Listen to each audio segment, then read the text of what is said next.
Hi there, folks. This is Jackie Sawicki with the Texas and National Coalitions Against Crypto Mining. We are here on another Proof of Waste podcast. Today we're going to be talking with folks from Stanton County, Nebraska. They live near a Bitcoin mine that is causing a lot of issues, and we're going to delve into that project right now. Thank y'all so much for being here. Please introduce yourselves. Let us know how this started, what your background is, all that good stuff. Okay, it was about a year and a half ago. We were to some commissioners meeting. We were warned by some of the neighbors. It was pretty secretive that they were talking about putting in some computer stuff up by our end of our lane. And so we went to the first planning commission meeting, and we didn't know what was even happening. No, it was all secret stuff. And the wasn't the commissioners at the time, it was the planning commission. And they were talking about rezoning an agricultural field into an industrial.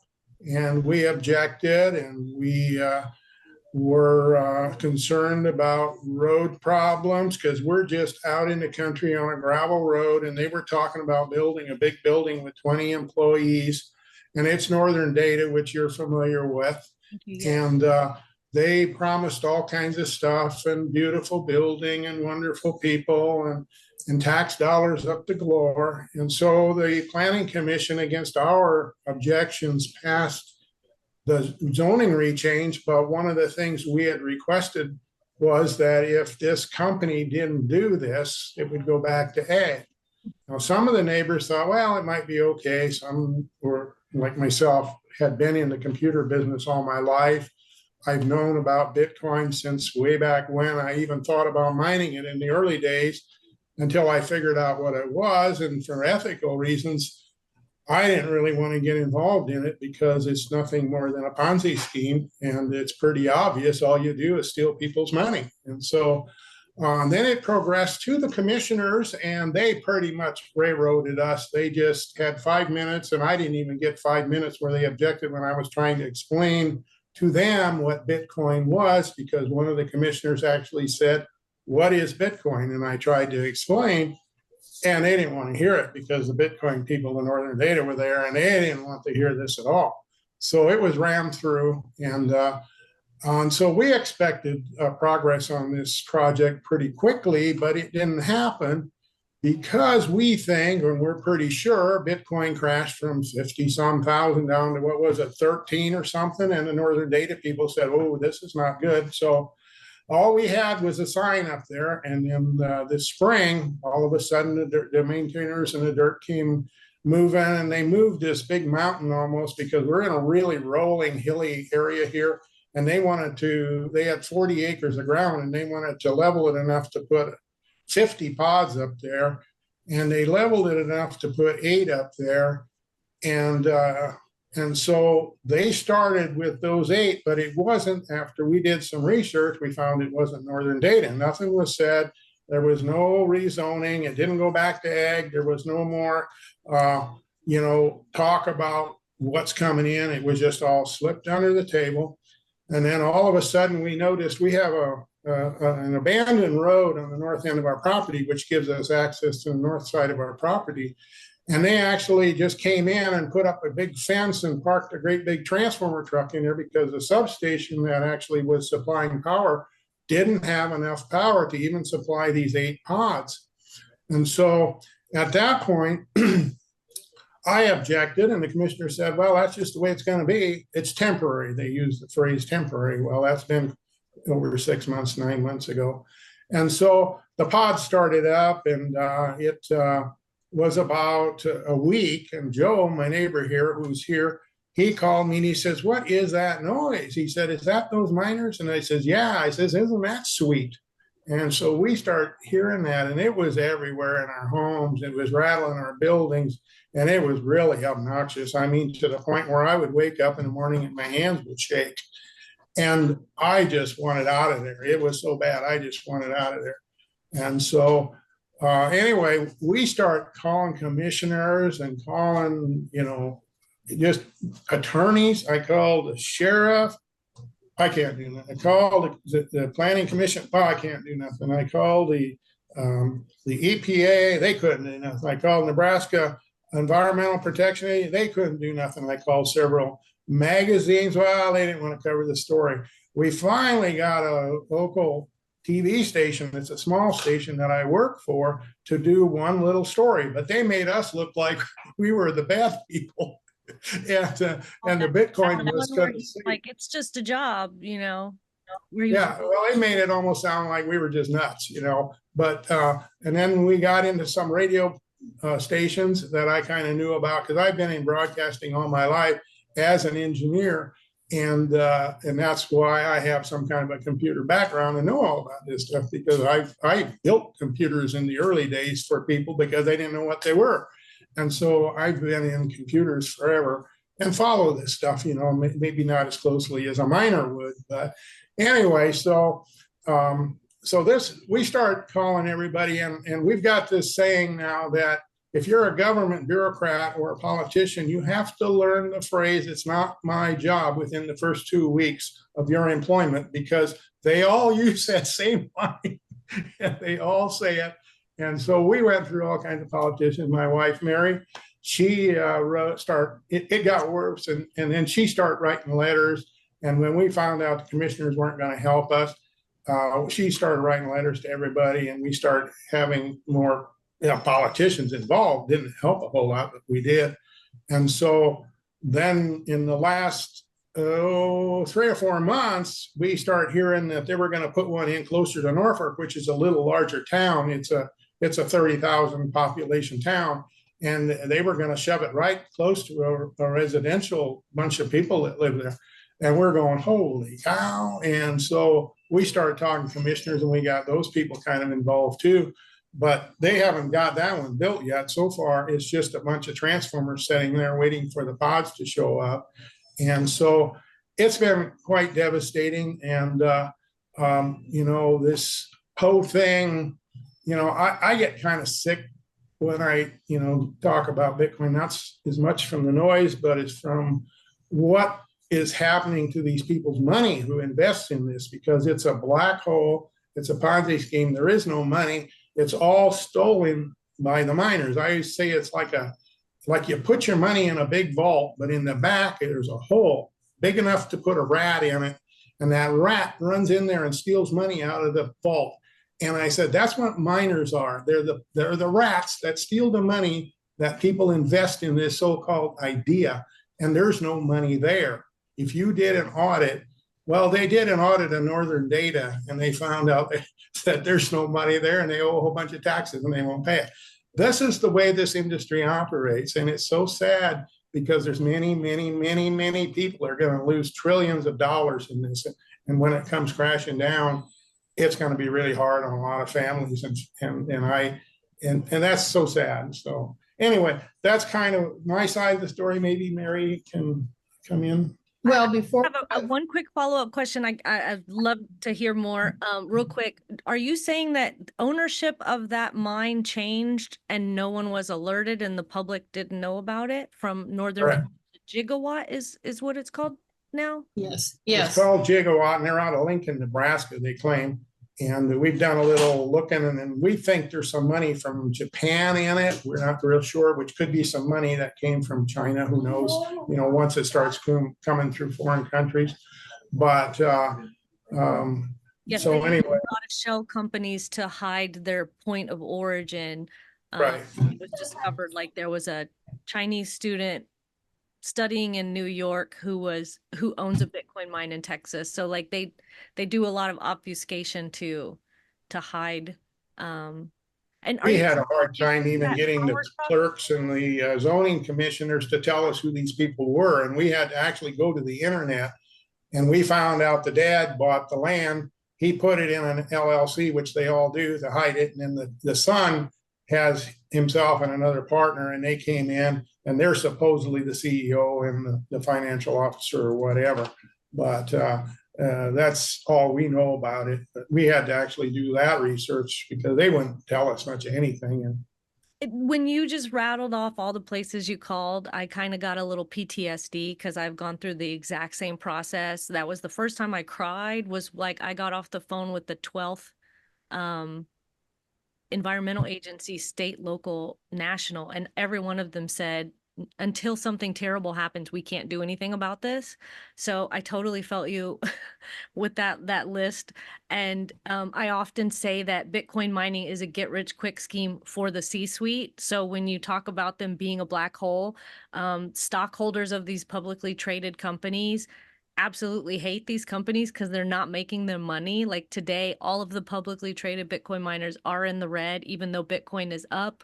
They're very unprofitable businesses, like they're razor thin margins, and most of the time they're operating at a loss. So you're absolutely correct about it. And all the money that they make comes from somebody else who lost it. That's the key to this whole Ponzi scheme. They don't make anything.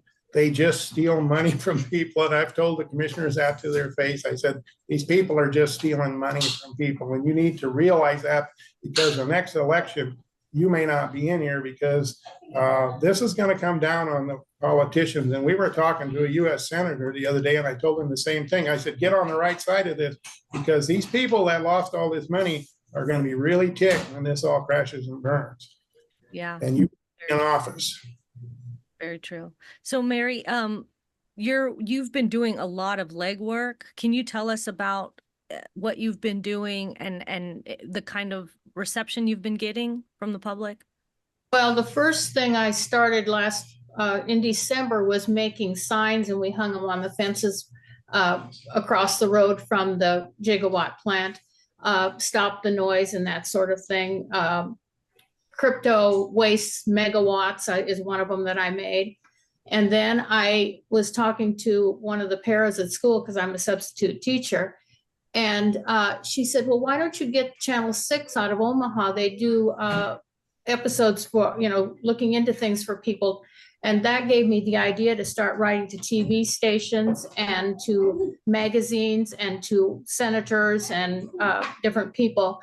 And we did get a response from the Sioux City TV station. He came out, did a very good interview with us.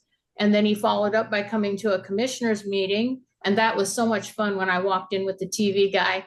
The look on their faces was just priceless.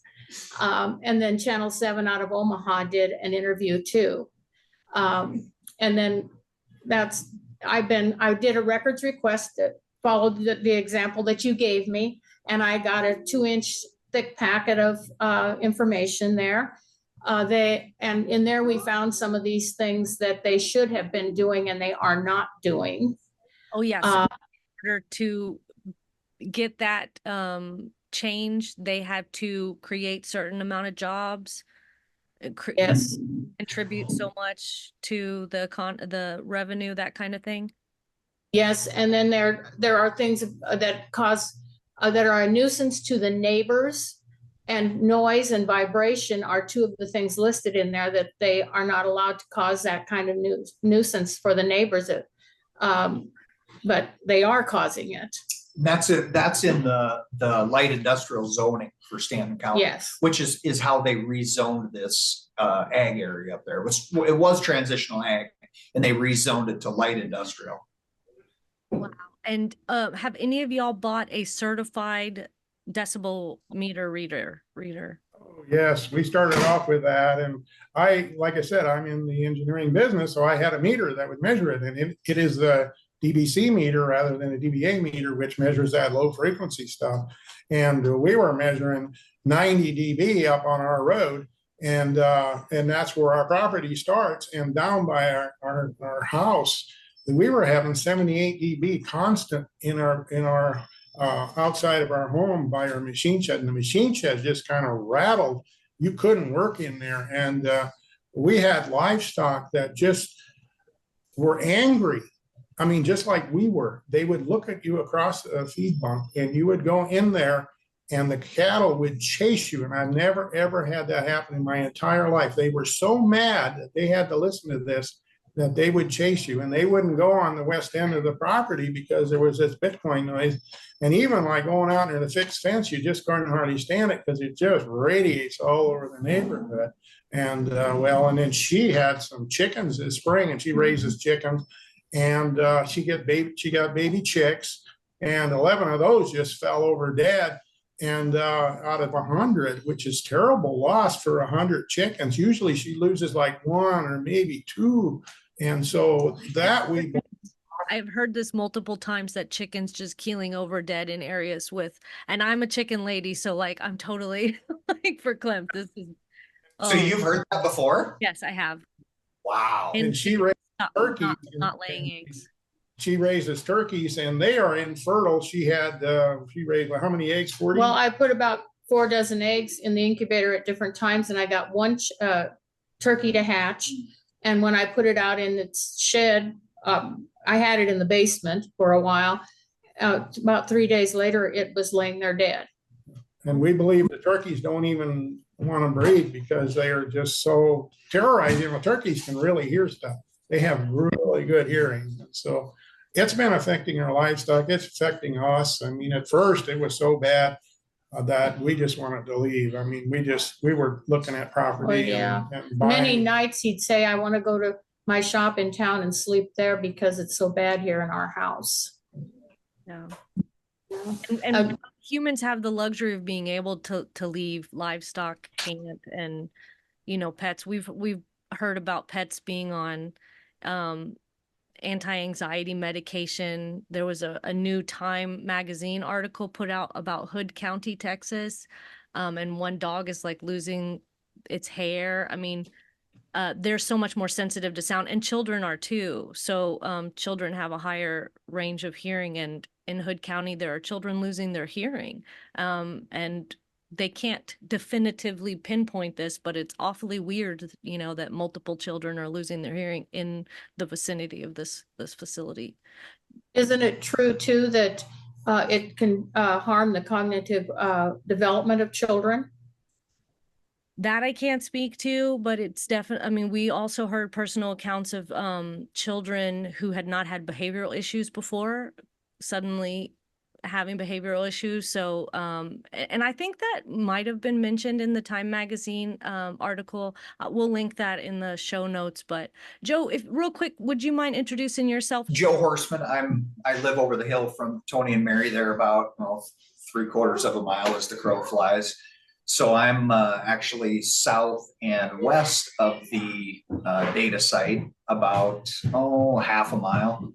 And so, when this all started, it sounded a lot like, like farm equipment, but nonstop. I thought, okay, is there somebody out combining? Well, it's not time for that yet. It sounded like this big giant rotor combine that's running out there, and the time of the day was just wrong. And that's when Tony and I really started talking about it. And we moved out here to get away from the hustle and bustle of the city and to raise my kids on the farm and, teach them where things come from. And now, we're sitting out here with this property and with all this excess noise, and we wanted to build another house on the other side of the section where I own some additional property, and we're really nervous about what it's doing to our property values, especially when they bring in a bunch more pods. I can't imagine that never ending. And that is one of the reasons why I'm so incensed and outraged and enraged for y'all folks. I don't live next to a Bitcoin mine, but I know why I live in the country. And a lot of folks like in Hood County are retirees. So they don't go to work. They're at their homes. And I just, people live in the country for a reason. And to be forced to endure this noise pollution is so incredible. What kind of county structure, like can the counties in Nebraska make noise ordinance laws? I know in Texas they can't really. They can. They don't normally do it, but they can make zoning. And actually in the application for gigawatt, it does have restrictions in there. They just don't follow them. And the sheriff said to me just Sunday, he was talking to us at breakfast, and he knows us. And he said, well, he says, there's no law against what they're doing. I says, yes, there is. It's a zoning law. It says right in there, and they signed it right when they got their application. He says, yeah, but the county attorney won't enforce it. And so I'm not sure. Joe says, well, let's maybe get a judge to try to do an injunction against them. So we're not real sure there how to proceed with that. But we just came on Monday. We were just at a property evaluation because they raised our evaluation around here. And of course, our property, we feel, has gone way, way, way down because we can't sell it because nobody's dumb enough to come out here and buy a property that's got whining and owling in it. And so we went to this hearing, and one of the commissioners was a little ticked off because he didn't get reelected by 2 votes. And you might guess who those were. But Mary did get 4 votes, by the way. And so he's going bye-bye, but he said, make a statement like, well, it's not that loud, to me. And Mary said to him, well, it is that loud because you don't live there and you don't stay there. You come for 5 minutes, and you go away. And all the neighbors start chiding up, yeah, it's that loud, and at this one meeting. And, you're just not, you're supposed to be our commissioner. You're supposed to look out for us. And you're not doing it, and it still didn't impact him, and that's why he lost that election. And so, and I told the other 2 that there is more elections coming, and if you don't get on the right side of this, especially if you're bothering the people in Norfolk too, you're going to lose a lot of votes because our county is divided into three districts, and there's 3 commissioners. So these 3 commissioners can doom you for life. Or they can make and break you, or they can pave a road to their house if they want to, and they do, and they can give you gravel if you like it, or they don't give you gravel. And yet one of the commissioners says, well, we don't want to help you because our side of the district, which is 15, 20 miles away, thinks that we shouldn't spend money on just your problem. And we're going, well, then give us the tax money that's coming from it too. Well, that's different.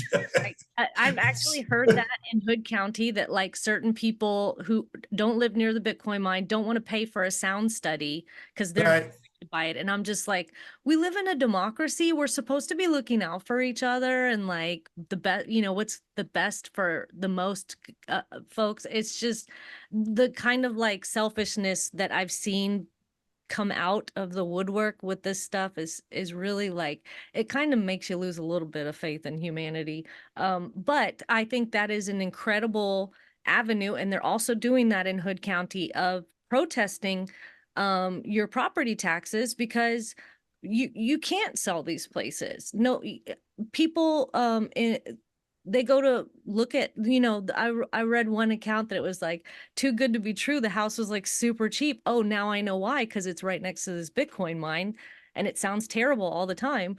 So when municipalities start losing that tax revenue from, property tax payers, that's going to hit their bottom line. That's going to hit their budget. I think that's a really powerful way to the sad thing is the Bitcoin miners don't pay that much in taxes because they have all these things in portable buildings and it's just computers. They depreciate them out 2 years and they don't pay that much in taxes. A farmer sitting out there farming that field would actually pay almost as much taxes. So the county is not making a killing like they thought they were going to when they were going to put up an actual building the first time and have 20 employees.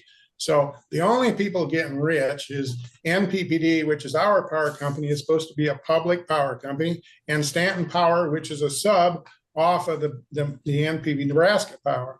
And Stanton is so bad that they actually gave the property where the one in Norfolk is, and they sold it to them for $1 just so they could get them in there. And that's public property. The people own the power company, and yet they gave it to these people for $1.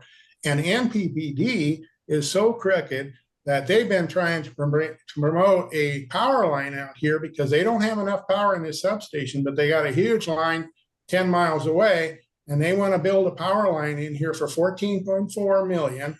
And we asked them who's paying for it, and they said the ratepayers. And we go, okay, why isn't Gigawatt paying for it? And they said, well, it's for Stanton and somewhere else we don't have the power. But actually, the power line matches almost perfectly the wattage that they need to run the Bitcoin. And so we've been stalling on the Bitcoin power line because we don't want it to show up, and they want to go across my property. And I said, you're going to take me to court first. I says, I'm going to tell the judge that you are breaking the law, because in the state of Nebraska, it's against the law to build a power line to one entity and make everybody else pay for it. And they've been doing this all over the state for the last 4 years, and they've been getting away with it. Yeah, and let's back up a little bit, because I want to talk about that, because this is something that is also a recurring theme. Municipally owned power companies, it's almost like a kind of a Bitcoin mining is kind of a boondoggle for them, because they use so much energy. So even though y'all don't want it in your backyards, you don't want to be paying for the infrastructure. They personally invited this company, did they not? They invite Bitcoin miners because they drive up demand, and it's great for their business. Yeah, they went out and recruited these people. They've admitted that. Right. Yeah, that happened in Denton, Texas. They have a municipal power. So this is something that I think people need to be aware of, especially if you live in a municipal energy area, that if they feel like energy is getting too cheap, like they're not getting enough profit, they will invite these vampires, these like absolute parasites, onto their local infrastructure. And time after time after time, it is regular residential and business consumers who are footing the bill. And the other evil part of that is the CEOs of the power company work on an incentive program. So the CEO of the power company for Nebraska gave himself almost a 50% increase in salary because they pulled these vultures in, as you call them. And so they're consuming power. But into their eyes, this is a wonderful thing. That's all. Our fiber optics, our neighbor, he did a test on it, dropped to 25%, even in Norfolk, Nebraska.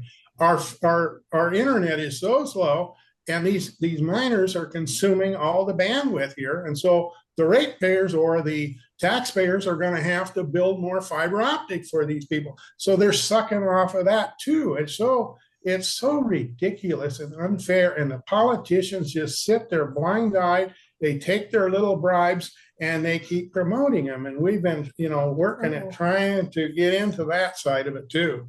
Yeah, when you said bribe, it reminded me they're putting up a Veterans Memorial in Stanton, and Gigawatt is going to give $100,000 if it's matched with donations. Well, I think that's a bribe. Sure. And that happened just right before they got approval to go into Norfolk. Yes, we call this reputation laundering. So Marathon Digital in Hood County just sponsored their 4th of July parade in Granbury. Granbury, Time Magazine put out this big article about how awful this is. And Granbury took their money to do those fireworks and the parade, but they put out a post today on social media going, we sympathize with the people in Hood County, but that's not Granbury. That's outside city limits. But they'll gladly take their money, but they can't do anything about it. Again, going back to that's not my job.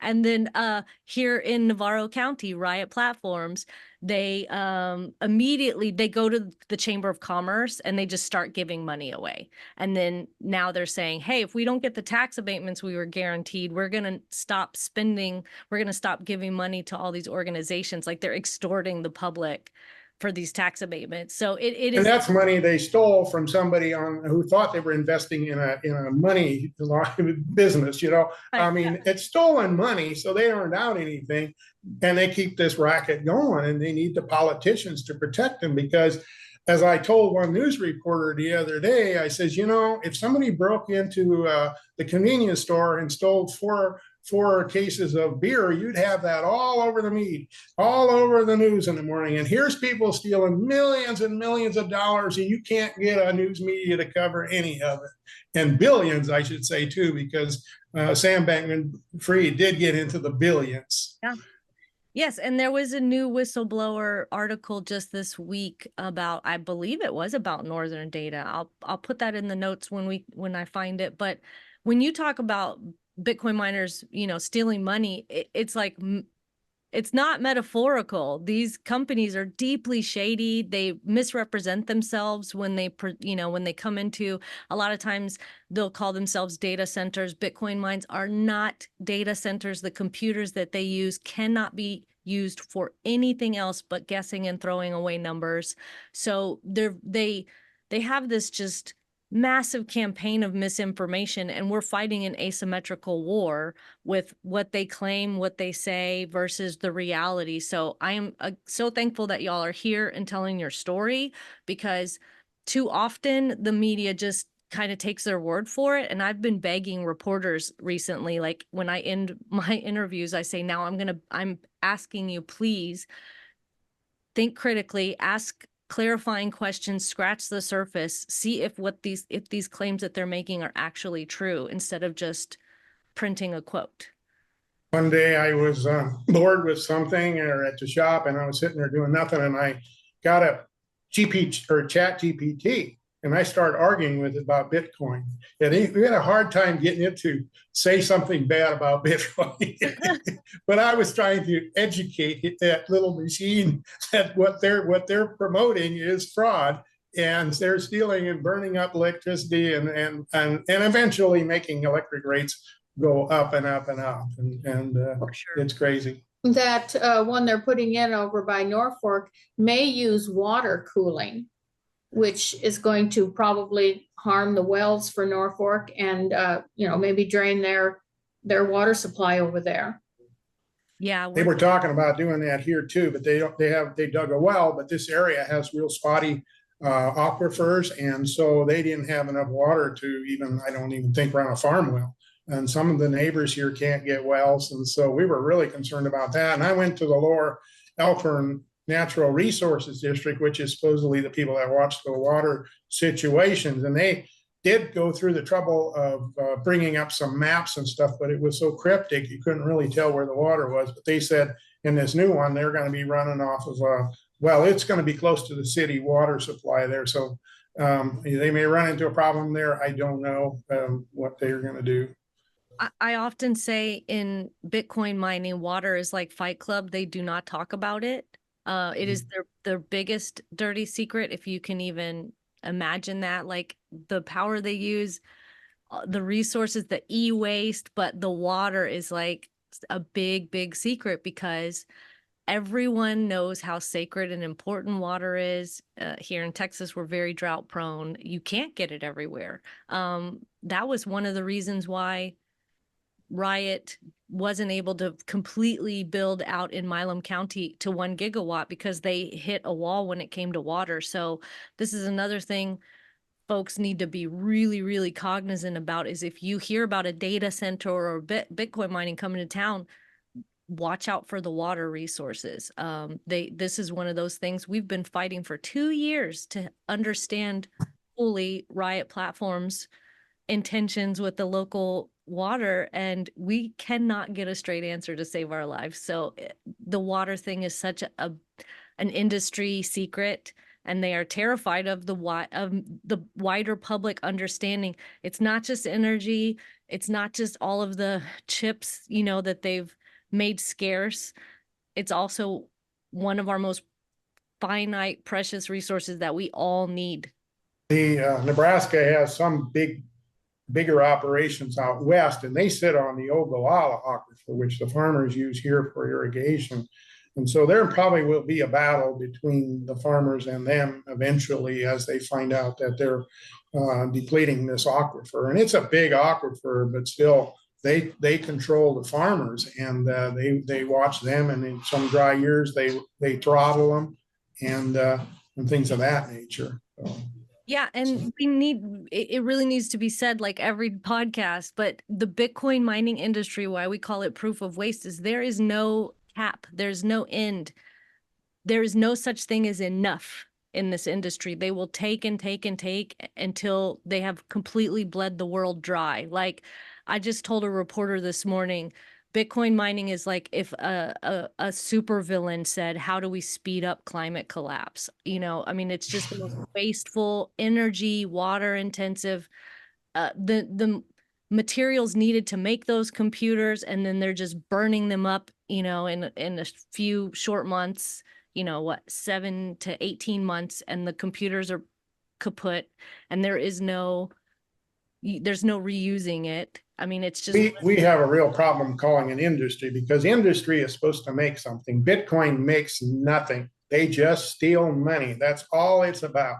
They make nothing. They say, we got a magic computer that is your money. And you say, no, that used to be your money. Your money is now gone. You just have a number in a computer that is really cryptic and really hard to crack, but that's all you own. Your money has disappeared. And it's not a currency. I think one of the biggest lies ever told is that Bitcoin is a currency. It is not a currency. People do not buy things with Bitcoin. There's some delay with getting your funds out of when you invest in that, correct? Yeah. So right now, Germany is trying to sell a bunch of Bitcoin that it confiscated during crimes, and they're having a hard time actually finding buyers because weird. The money's not really there. Yeah, actually, Mashinsky, who was the head of the Celsius Ponzi scheme, and okay, there's going to be some people in the comments that are like, it's not a Ponzi. Okay, excuse us, Greater Fool's scheme. It is still a scheme. It's still a scam. But I hate those people that want to like nitpick. It's a scam.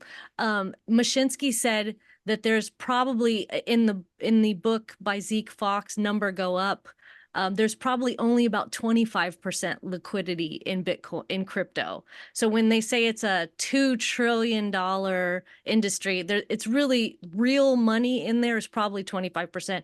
But a lot of times that money is gone. Like you said, a lot of crypto skeptics and no coiners, as we call ourselves, they say the second you put your money in crypto, it is gone. Somebody bought a yacht with it. Somebody bought some property in the Bahamas. They bought a Lambo, but you're not the one that owns any of that stuff. You own some numbers on a computer, which is another lie that Bitcoin miners say and crypto people say is that it's a scarce, Bitcoin is a scarce resource.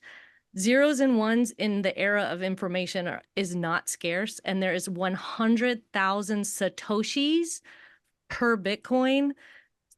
So it's the opposite of scarce. Well, it's not scarce at all, because they just develop another tree. There's scams. There's 26,000, I think Google says, of these different scams out there. And we were talking to our U.S. Congressman about that, and he says, well, now they got the new stable coin, and that's so stable because it's tied to the dollar. And next day I said to Mary, I said, type into the Google, how many stable coins went broke last year? And it was 82. That is really stable. Yeah. Yes. Their money is gone, and let's just face it. The way we view stable coins is it's a counterfeit dollar. They're trying to say this is equal to a dollar. Well, no, it's not. That's counterfeiting. What's one thing that you wish the entire world knew about Bitcoin mining? We'll do one. Well, if we could explain to the world that it is a fraud and their money's disappearing, people would quit investing in it and it would go away. There might be some type of electronic money come out of this, but we've got really wonderful electronic money right now. It's called Visa, MasterCard, and banks will transfer money for free. Yes. And why would you use Bitcoin, which charges you to move money? And they charge you handsomely to move money. I'll tell you a little story about a guy 2 or 3 years ago. He was in my shop and he was talking. He's a pretty wealthy farmer, I think. I'm not real sure. I don't see his finance, but I know he's pretty wealthy. And he came in and he says, I think I'm going to invest in Bitcoin. And I explained to him, I said, you sure you want to invest in Bitcoin? I said, it's a Ponzi scheme. It's a scam, and they'll probably take your money. I said, you want to do it? Yeah, I'm going to do it. So the other day, this was like 2 years later or 3 years later, he came in, and I think he invested kind of about the time it crashed. And so he got in when it crashed, I think. And so I was talking to him. I said, well, how'd you come out on that Bitcoin thing? I said, did you make money? Did you lose it? You still got it? What happened? And he's always pretty open with me. He said, well, He says, I made $400,000. And he says, well, he said, not really. He said, he says, I borrowed like 150,000 to put in there. And then when it came time to sell, I was wanting to sell on a Friday and the Bitcoin miners didn't want to do it. And so the price came way down before it finally got sold. So I lost a whole bunch of money there. And then the feds found out that I had taxes and they taxed me $120,000. And he said, when I got done, I had 50,000 left. Wow. So he was pretty disillusioned. He thought he was rich and he wasn't after he got done. Yeah, exactly. Miss Mary. And I think that's, yeah. Yes.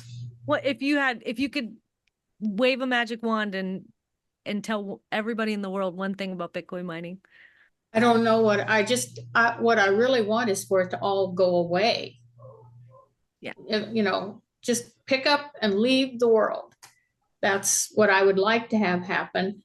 Yeah, I think I'm with Tony though, that if people were educated on what it is, and I've been, because he finds these YouTube videos and things and I watch them, so I found out a lot more about it.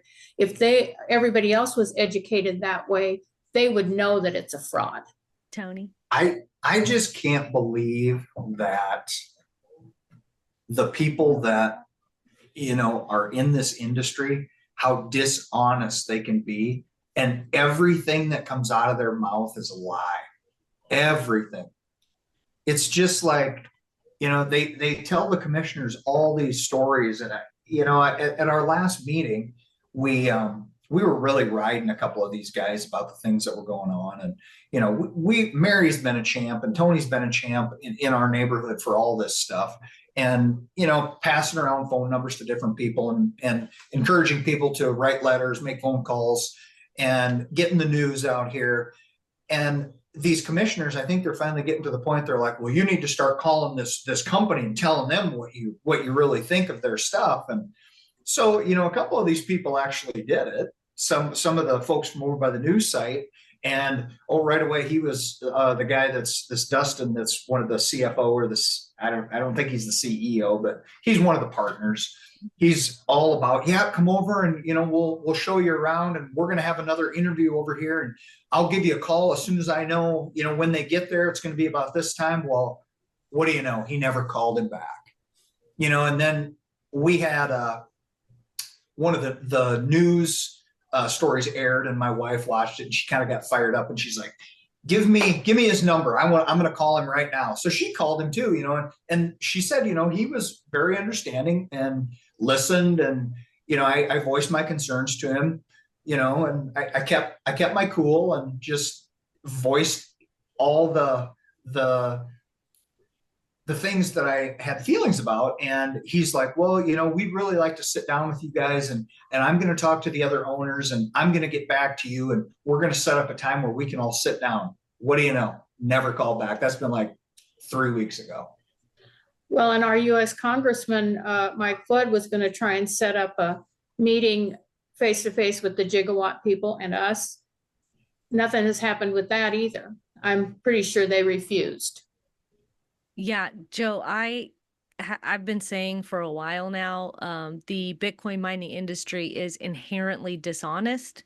That's like the nicest way that I can say it. Oh, I like to try and give people the benefit of the doubt. Yes, but same. It's like with these people, you absolutely can't. And Tony's been saying it from the beginning. Everything that comes out of their mouth is a lie. Everything.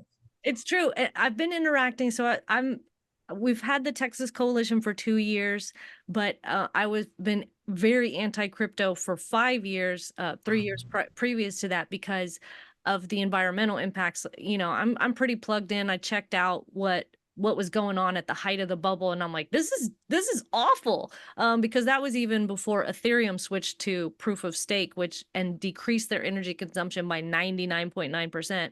So Bitcoin mining is a choice to waste a mid-sized country worth of energy and water. They could switch. And after interacting, and I really do try to be open and have good faith debates, after interacting with this industry for 5 years, I can absolutely say with certainty that you cannot trust a single thing that they say, that you have to, you know, they have a little saying called verify, don't trust. But everything that they say, even calling themselves miners, calling it a currency. The entire thing is a house of cards with a foundation of absolute dishonesty. And that is the only way that they've been able to proliferate, is by being dishonest and misrepresenting themselves and what they're actually doing. Goes back to my little story about the vault. If you had money in a vault and there was a guy with a hole in the back stealing money out of there, would you believe anything he said? Because he's stealing your money. I mean, when a bank robber comes in and he says to the cop, I didn't do it, do you believe that? No, they're bank robbers. I call them bank robbers. And that's exactly what they are. They're rats. They're crawling through the hole and they're stealing money out of the vault. And it will come out someday, and there's going to be a lot of politicians lose their job, and a lot of people that invested are going to be really mad. I just hope they don't make us bail them out like they do when the banks do it. That is one of our, and they will probably try it. Yeah, that is a legitimate concern that we have, and why the National Coalition is strongly petitioning and asking that our elected officials do not legitimize this industry, this crypto mining. They are trying to infiltrate traditional banking and finance.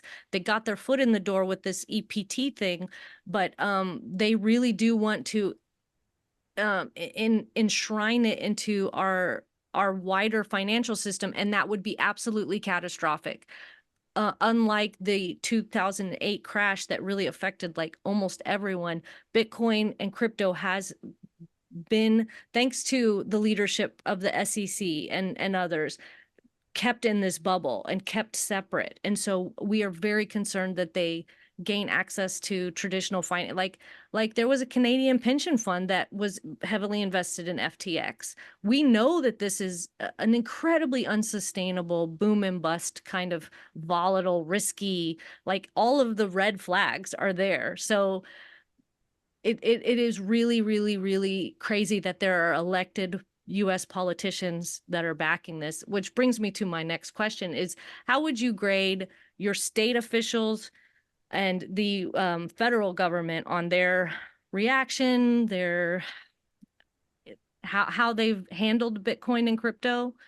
Well, we got a solicitation letter from Donald Trump, and there's things about Donald Trump I like, but on the back they were asking for money. So we wrote on there, being Donald Trump is getting money from the Bitcoin miners, he doesn't need it from us, and we sent it back to him.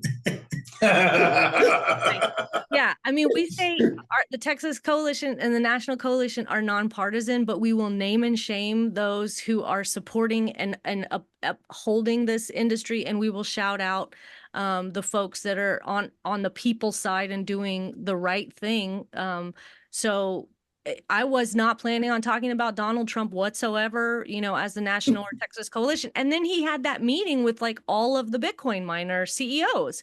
And so I was like, well, I guess, the gloves are off. We can talk about this, but it is really, I mean, Ted Cruz, my senator, announced that he's got 3 Bitcoin miners and he's mining in Ira, Texas. And it's like they are so obviously captured by the industry, and it's bribery. That, I mean, it goes really back to, we need to take money out of politics, but that him flip-flopping. I mean, Donald Trump called it a scam not that long ago. Yep. He knows it's a scam, but he's in it anyway. Yes. I'm sure Ted Cruz knows it's a scam too, but he's in it anyway, because Ted Cruz is no dummy. I mean, he knows what he's doing. Harvard educated. Yeah. Absolutely. I was talking to a banker over here because when this all came about, I was pretty ticked off that the Stanton County was dumping this on our back door. And so I went to the bank the next day because the CD was due. And I said, just pull my CD out. I says, if this town thinks nothing about us, I'm going to pull my money out of your bank. We did the same thing with the phone company. And then when the next CD came, I went into the bank and I told him again, I'm going to pull this out. And the president came in and I said, here's a $1.5 trillion to $2 trillion that the banks don't have anymore. It's disappeared. It's gone. And it says U.S. bankers should be really concerned about this.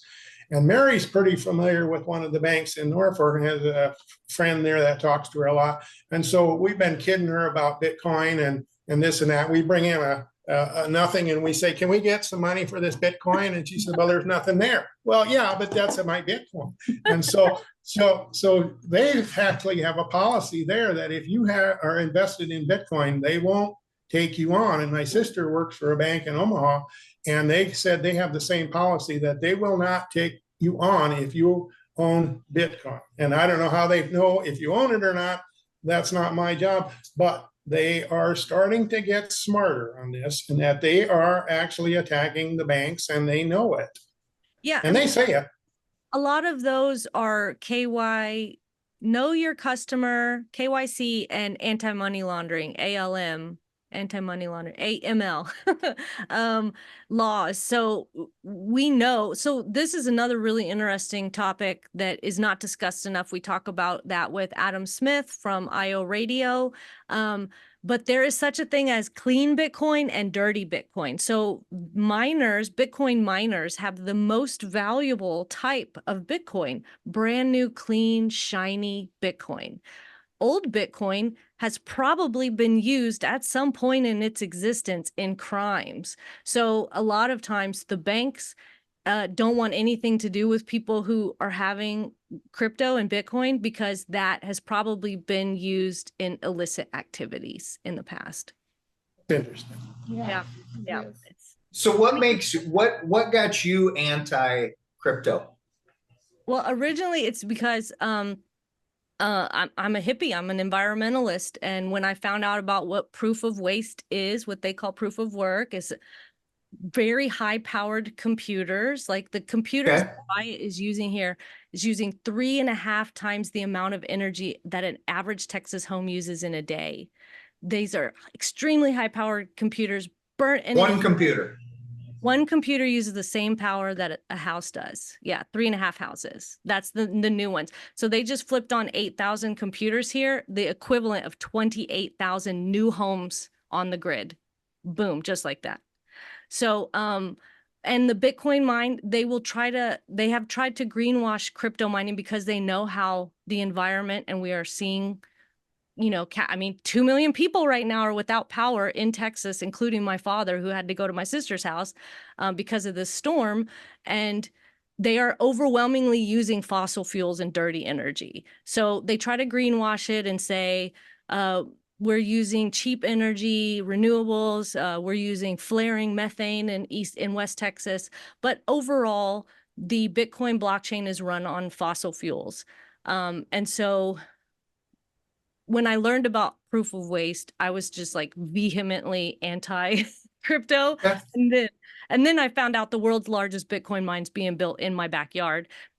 They worked in secret for 5 months behind closed doors with the city. For a year, the city said we didn't have anything to do with it. Well, we find out through records requests that they were lying. Just like it's, and the more that I find out, the longer I've been in this, the angrier I get. Number one, wasting any electrons whatsoever on Bitcoin, on guessing and throwing away numbers, is a waste of resources, and it is preventing Americans from lowering our bills, from lessening our dependence on fossil fuels and foreign entities that might not have our best interests at heart.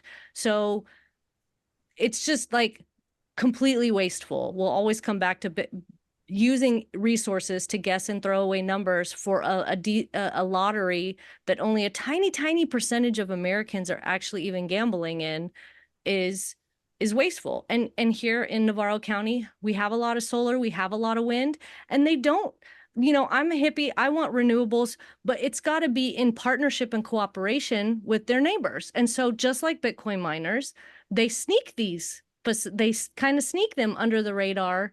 And then people wake up one day and their night view, instead of like beautiful shining stars, are red blinking lights as far as the eye can see. So I can totally sympathize. I totally understand. And that's something, as a city girl, I didn't understand. Like, yes, we need green energy. Let's do all the solar. Coming out here and hearing firsthand experience of rural people who I think America really takes for granted, and even omits and erases rural people. And I did not really comprehend that until we moved out here. It's like when Bitcoin miners say, we're using stranded energy that would just be wasted. It's like, no, we exist. We're out here.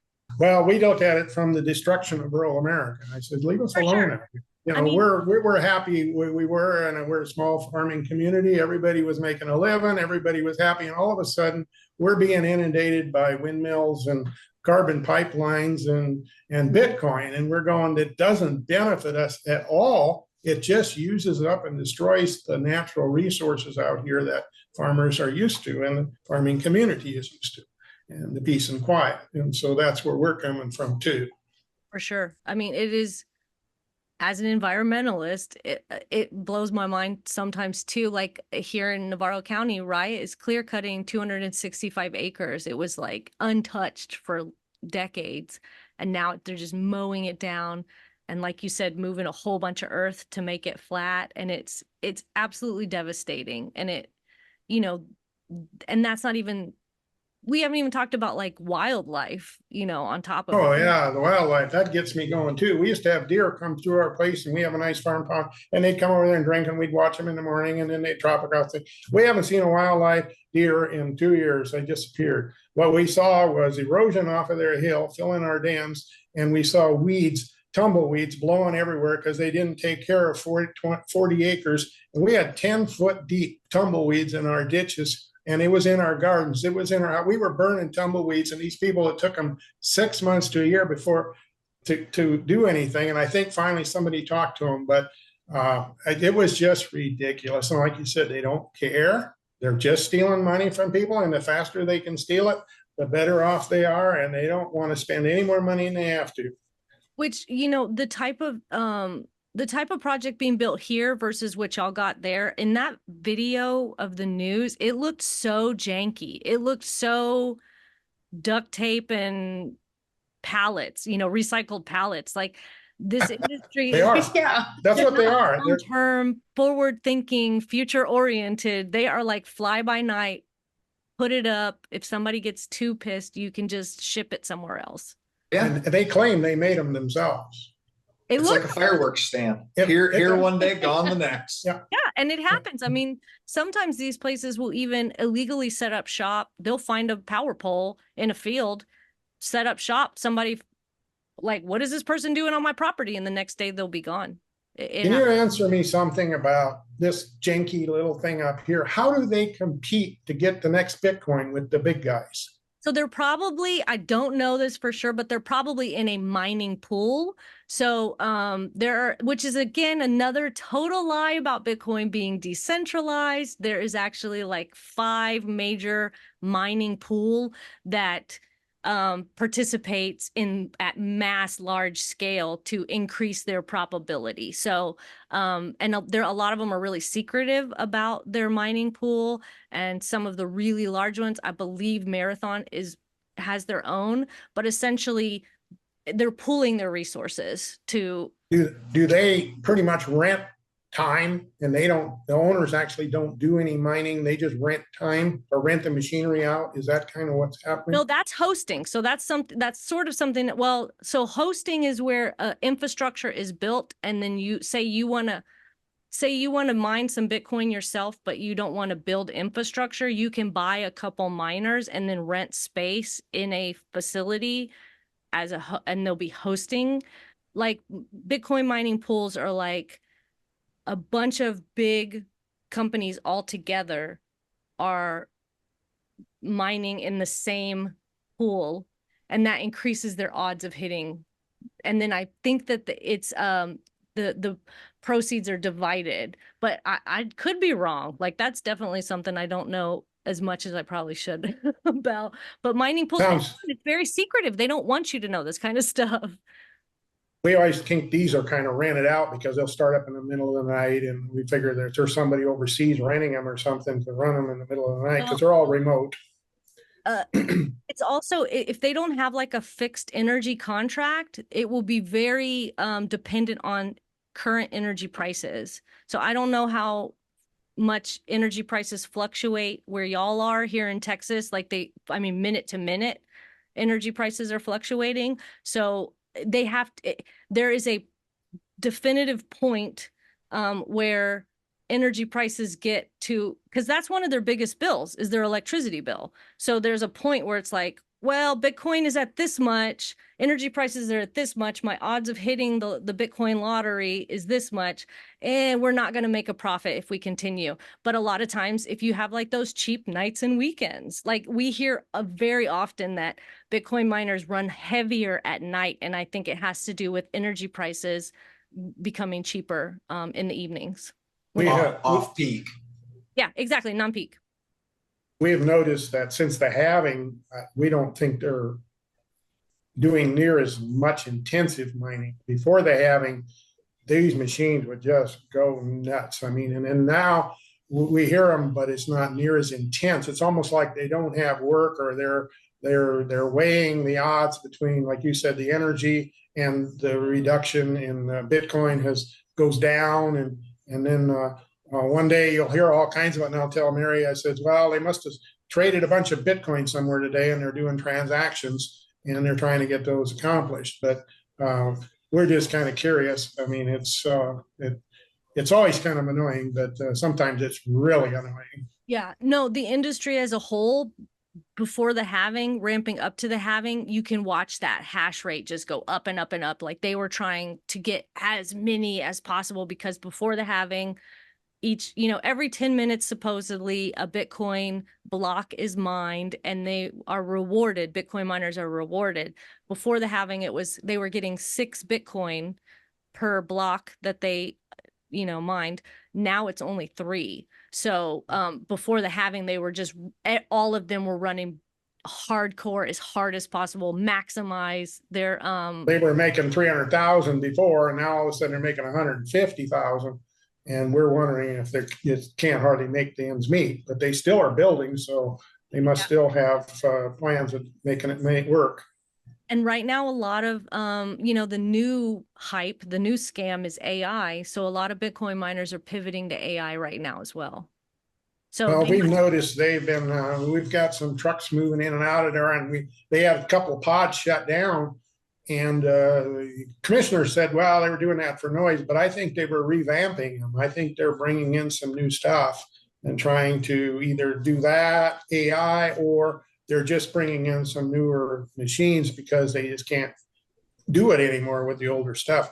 Exactly. So when the halving, this is another misconception / lie that the Bitcoin industry wanted to perpetuate, that after the halving, they'd actually be using less energy, but it's the exact opposite. These new machines, like next generations, they're always upgrading and making it more efficient, but it's not efficient as in it uses less energy. It uses more energy faster.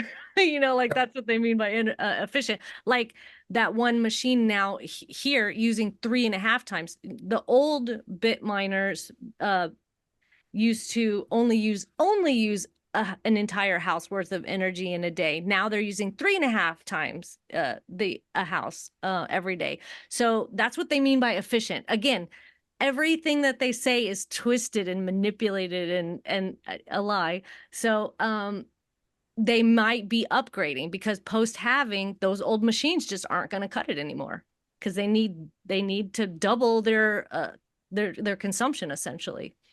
He did tell Jenny they were going to switch those fans up. Did I tell you that? No. They're to a different type, and they were going to change the direction on them. But like I said, everything that he's told us thus far, none of it is true. So what do you believe? Right. Yeah, you just can't believe anything. Like we told the commissioners, I've been living here for 30 some years, and I never complained about one neighbor making noise. And within a week, we were on your case. Don't tell me this is not a problem. Right. Yeah. I mean, that's another thing that's really, especially in light of like the new articles and stuff, people going, oh, it's not that bad. Or, well, it doesn't bother me, and I live kind of close to it. And it's just like, when people tell you they're suffering, like, just believe them. I don't know why this is such a hard concept, like, just believe people when they say they're they're being tormented by noise pollution. So we We were know. at a meeting and one of the commissioners said, yeah, I was down to Lincoln and they got one down there and it's quiet. And we said, well, where is it? And it's out by the penitentiary. And we go, everybody in the room went, oh, that's really punishment by putting a Bitcoin by a prison. That is serious punishment. That's awful. Oh my God. So, number one, I have a couple questions, but when y'all have been doing these, going to local meetings and stuff, do you have a contingency? Do y'all have a good group of folks, or do you feel like you're kind of, At the last commissioners meeting, when they were talking about the sound study, we had, I don't know, 15 to 20 people there. And next Monday is the next commissioners meeting. And I'm hoping to get everybody worked up that we get at least that many again. Cool. And we have a texting group that Mary kind of does a lot with. And how many are in that? 19, I think, in the 19 group. neighbors around here, plus the ones in Norfolk were the new one, because they're really excited about what's going to happen to them. And so whenever we get something like from you, we send it to these 19 people, or if we get some notice from the commissioners, or like when we went over to the tax evaluation, we said, we're going, pray for us because we're going to need it and stuff like that. And so we try to keep each other informed, and people will chime in and they'll say stuff, or, what should we do with this? And somebody will say something. And so Yeah, That's awesome. We're trying. That's fantastic. Community is so important, and I know that this is hard work and it's exhausting, and sometimes it feels like, pretty hopeless sometimes. So having that kind of community and group is so awesome, and I'm so happy that y'all are like utilizing technology to stay organized. That's so cool. They use the internet to steal money from people, but we have realized that the internet is full of information that you can share. It's full of laws. It's full of all kinds of stuff. You can find about anybody's parents or their family or how many kids they got. And so we're trying to utilize that. And cell phones are such a wonderful way of getting that into your group and spreading it around. So we too are using technology to fight these people. And we told that with the windmill people too. If you want it out of here, use technology and scream a lot at the commissioners meetings, because that's all you got. So they block you. No, they can't block you. Can you talk about the sound study? Is that in? We're going to a meeting next week. The sound study guy came in and we talked to him on Zoom about last month. And that's when the people Mary talked about, with the 15 or 20 people showed up. And we gave the commissioners a pretty hard time that day, but we were talking to the guy on Zoom who's doing the sound study, and he's a couple 100 miles from here, and he wants to come in and he wants to charge. Well, they had three rates. One of them was one day was 9,000, a week was 15,000, and a month was 24,000. Mm-hmm. But he was recommending the week-long study because that would give enough different days for the recordings of the sound. The day probably is not good, and the month he thought would be too long. And we figured that if the Bitcoin miners find out about it, they'll just shut down for a while.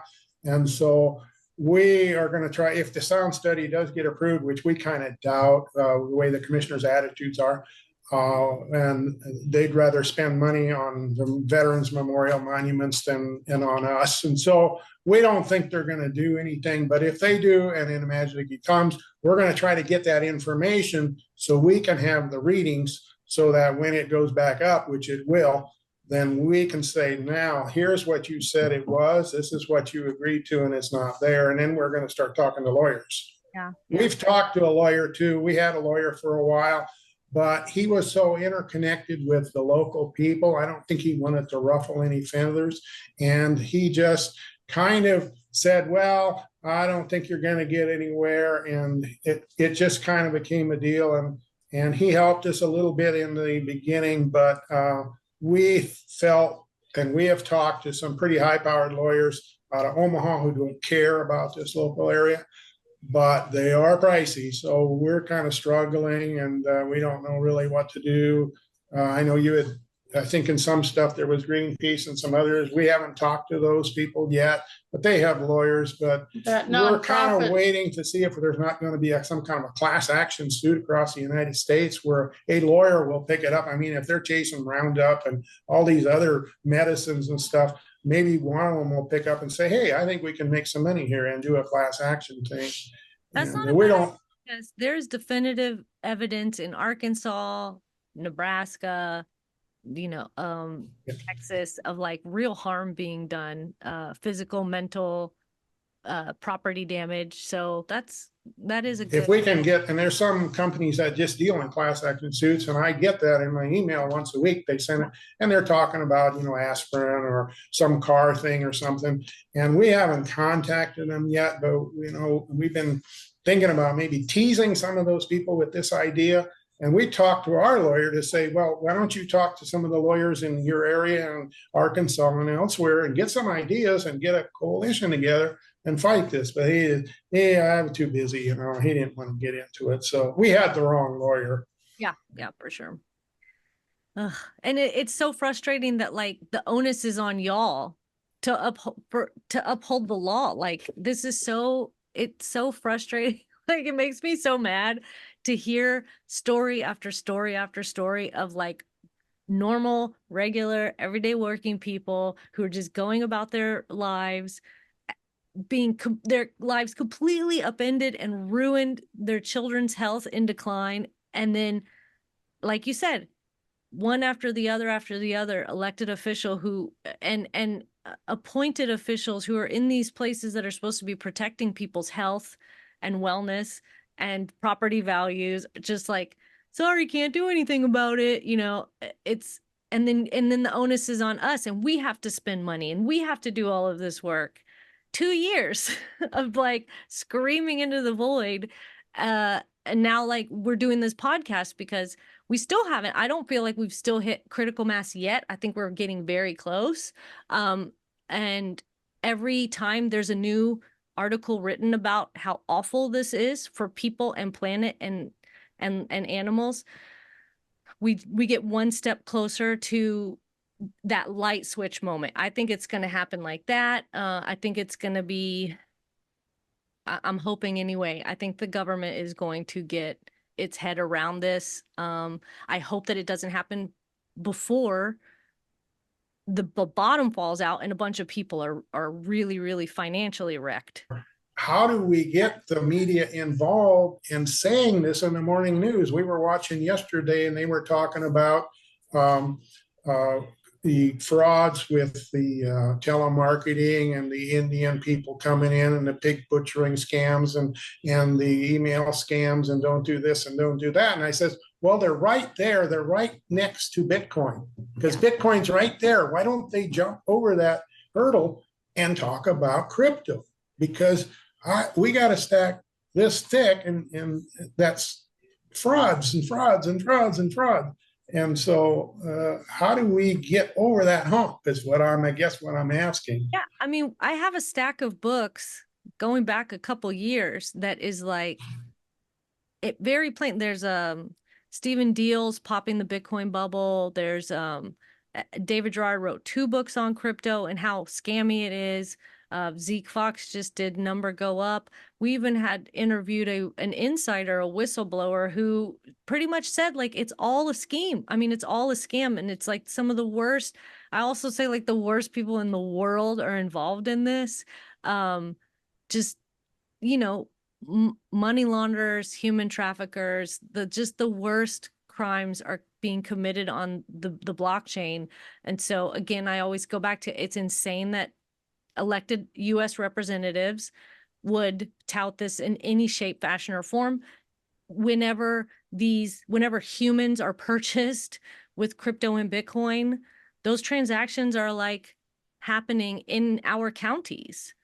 Why are we okay with that? Why are we incentivizing it and giving them tax breaks for this kind of stuff? It is truly insane. So I am hoping that there is gonna, and then there's the national security threat that we didn't even touch on. That's a whole nother podcast.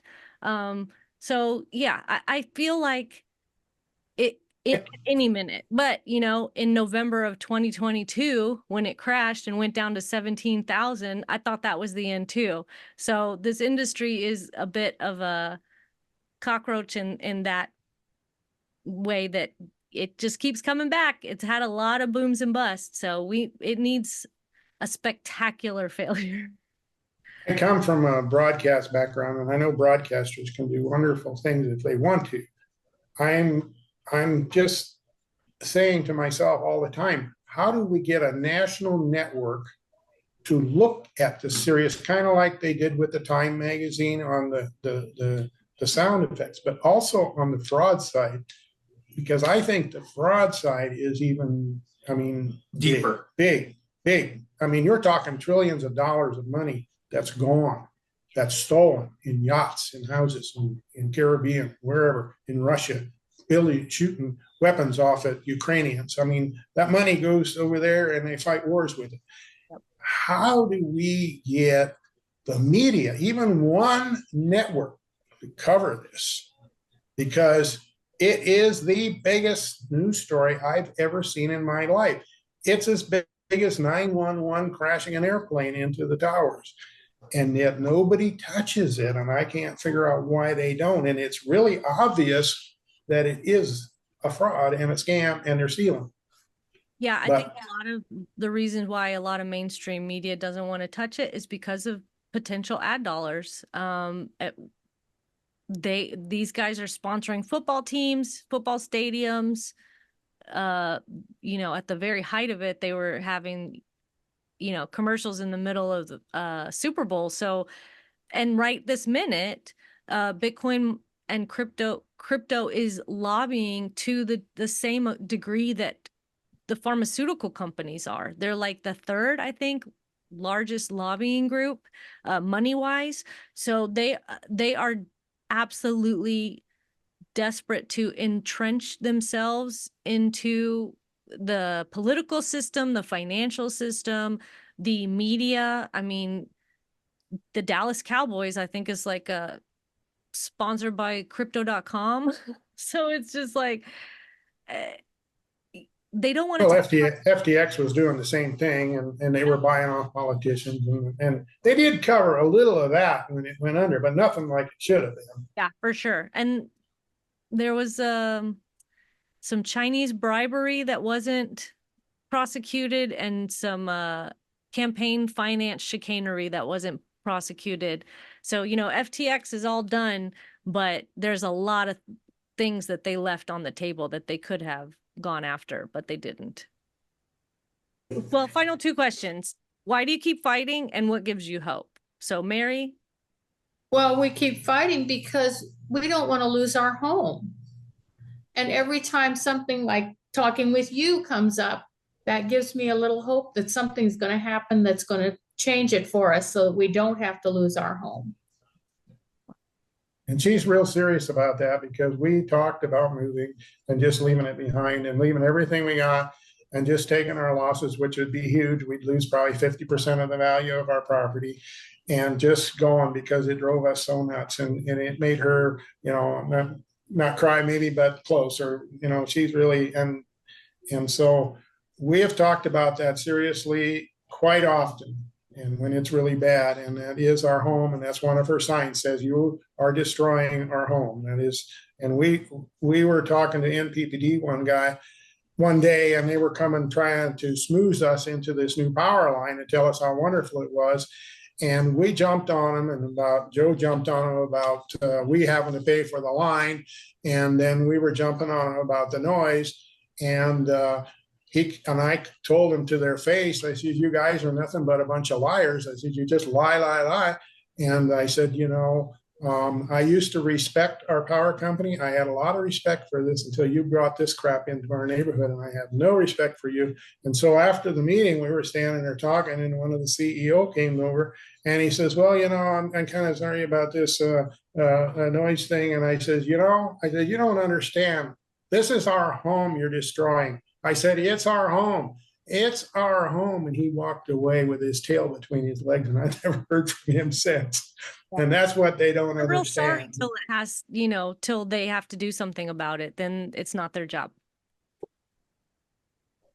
Joe. You know what keeps me going? These two, honestly. I Aw. mean, I have days where it's like, okay, I mean, can we live with this? But I saved money for a lot of years to get out here, and some days it's hard to keep fighting. But Mary and Tony have done more for this cause than anybody else in our neighborhood, and I kudos to both of them. My next thing is, when I was over there yesterday, I went to the clerk and I asked for the paperwork or the process for recall elections on commissioners and clerks. So we'll see how that goes. I mean, and that's the thing, is folks have to understand that there are consequences for just not doing any due diligence, letting these vampires in the house. One of our stated goals when we started we used to be the Concerned Citizens of Navarro County, was every single person that is in elected office that let this happen, they need to be voted out. So I wish you all the luck, and we've already, kicked a few out. A couple are gone already. We got some more, and they're talking about recalling the mayor right now, of Corsicana too. So yeah, good luck. And they have to, it's got to come. I think that the most impactful things are going to be property taxes, people not, I mean, because Hood County, they're in mass protesting their property taxes as well. And elections, losing elections. Ted Cruz has lost a lot of goodwill of Texas Republicans who are being forced to endure noise pollution. When he announced that he's mining Bitcoin, that rubbed a lot of people the wrong way. And it might be a lot closer race than he was expecting in November because of that. So actions have consequences, and we do have power. We have the power of the purse, and we have the power of our ballot. Thank you so much for doing this with us. I think it's good to get the message out even more. Yes, ma'am.